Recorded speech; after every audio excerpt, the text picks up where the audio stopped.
और देखिए, सबके बीच में प्रेस कॉन्फ्रेंस भी की गई है। सबसे क्रूर शासक अब नहीं रहा। इस प्रेस कॉन्फ्रेंस में बाकायदा ये बताया गया। तो ये नेतन्याहू की तरफ से कहा गया है। नेतन्याहू ने साथ में ये भी कहा है कि इजराइल ने खमेनी के अलावा ईरानी आर्मी के कई कमांडर्स और न्यूक्लियर प्रोग्राम से जुड़े हुए बड़े वैज्ञानिकों को भी ढेर कर दिया है। देखिए, क्योंकि इजराइल और अमेरिका की ये जॉइंट स्ट्राइक रही, जो कि ईरान के कई सारे ठिकानों पे हुई थी। इससे ज्यादा ठिकाने बताए गए, जिसमें चाहे जो सरकारी बिल्डिंग्स हो या फिर एयरपोर्ट हो, उनको टारगेट किया गया। इस सबके बीच में एक तरफ जहां ईरान ये कह रहा है कि खामेनेई को सुरक्षित दूसरी जगह ट्रांसफर कर दिया गया है, वहीं अमेरिका और इजराइल का दावा है कि खामेनेई नहीं रहा।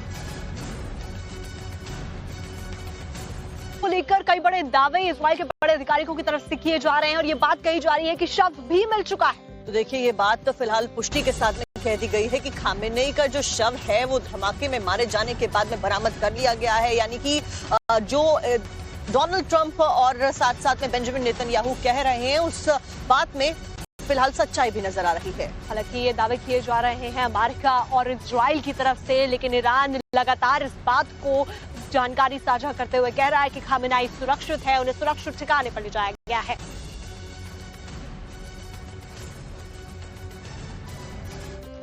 और एक तरफ जहां खामेनेई की मौत हो गई है ईरान पर अटैक के बाद में, दूसरी तरफ इजराइल में जश्न का माहौल इस मौत की खबर मिलने के बाद में देखा जा रहा है। तो खामेनेई की और बड़ी खबर दुबई से आ रही है, जहां पर ईरान की तरफ से दुबई इंटरनेशनल एयरपोर्ट पर हमला किया गया है। तो ईरान के ऊपर हुए अटैक के बाद में ईरान ने कई सारे जो अरब कंट्रीज हैं उनको निशाना बनाया, जिसमें से दुबई एक रहा। और इस वक्त की बड़ी जानकारी यह है कि दुबई के एयरपोर्ट को ईरान की तरफ से टारगेट किया गया है और बड़े पैमाने पर दुबई एयरपोर्ट को यहाँ पर नुकसान भी पहुंचा है। तो ऐसे में मलबा भी देखा जा सकता है, जिस तरीके से मिसाइलों को छोड़ा जा रहा है जो ईरान की तरफ से आ रही हैं और यूएई के दुबई में जा रही हैं। तो जिसके बाद जो तस्वीरें आई है वो डराने वाली हैं, क्योंकि एयरपोर्ट को भी हिट किया गया। यही कारण है कि सभी फ्लाइट्स जो हैं वो कई जगहों पर कैंसिल की गई है, डाइवर्जन देखा जा रहा है। एहतियाती कदम ये सभी देश उठा रहे हैं, क्योंकि हमले एक के बाद एक सुनाई दे रहे हैं। आपको बता दें कि ये जो तस्वीरें आ रही हैं उसके बाद से ही एयरपोर्ट के ऊपर हड़कंप मचा हुआ है, अफरा तफरी का माहौल देखने को मिला है, क्योंकि हजारों की संख्या में लोग एयरपोर्ट पर मौजूद थे जिस वक्त ये हुआ। उसके बाद में एयरपोर्ट को खाली कराने का